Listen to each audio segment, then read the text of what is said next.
En réalité, cette sortie du professeur Kamto n'est rien d'autre qu'une danse macabre sur un cadavre. C'est comme si le professeur Kamto était en train de jubiler. Il dit à Mono Njana, tu es parti, je peux danser sur ton corps. C'est ça la vérité. Donc, et quand j'entends Marc Ouabo dire hommage, hommage, hommage, je lui redis, que ce soit sous les tropiques, que ce soit au-delà, l'hommage est une célébration, l'hommage post-mortem. Il vient de me prendre l'exemple du pasteur, du prêtre qui sera allé aux funérailles, dire les défauts du mort. Mais le prêtre est une autorité morale qui peut se permettre des choses qu'un homme normal ne se permet pas. Le prêtre est une autorité morale. Et quand le prêtre parle, il parle parce qu'il est censé, je dis entre guillemets, censé être l'incarnation de...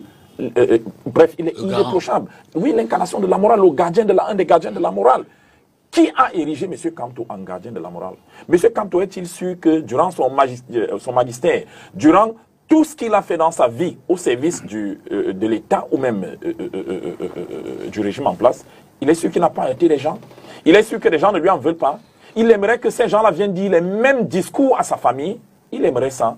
Je ne pense pas. Je ne pense pas. C'est pour ça que je dis ici à mon frère Marc Ouabo, pour qui j'ai beaucoup de respect, je lui dis, on ne défend pas tout. Vous avez l'habitude de nous dire au RDPC, vous défendez l'indéfendable. Monsieur Ouabo, j'ai pitié de vous sur ce plateau parce que le discours que vous tenez, et ça se voit, vous êtes mal à l'aise. Le discours, la défense grossière que vous essayez de faire ne passe pas. Si vous aimez votre président, rentrez en interne, dites-lui, président, retire ce discours. Et je suis d'accord avec le compatriote du PCN. Le professeur Kamto doit des excuses aux Camerounais. Ce qu'il a fait choque la morale publique. Ce qu'il a fait est indécent. On ne sait pas comment on peut expliquer ça aux jeunes. Les gens qui disent que dans ce pays, le peuple ne s'intéresse pas à la politique. C'est pour des choses comme ça. On donne le sentiment que la politique nous a transformés en monstres. La politique fait que même devant la mort, on ne recule plus. Et vous parlez de récupération. Là, j'en viens à votre question. En réalité, le cynisme du professeur Kamto dans cette affaire est beaucoup plus profond que ça. Et depuis tard, je vous apprécie pour la question que vous avez posée parce que l'intention, c'était laquelle? Vous savez qu'il y a une élection qui arrive en 2025.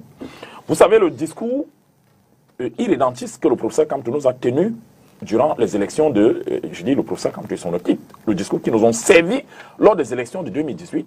En réalité, le professeur Kamto est en train de chauffer un tam-tam qu'ils vont battre bientôt. Vous voyez? C'est pas anodin.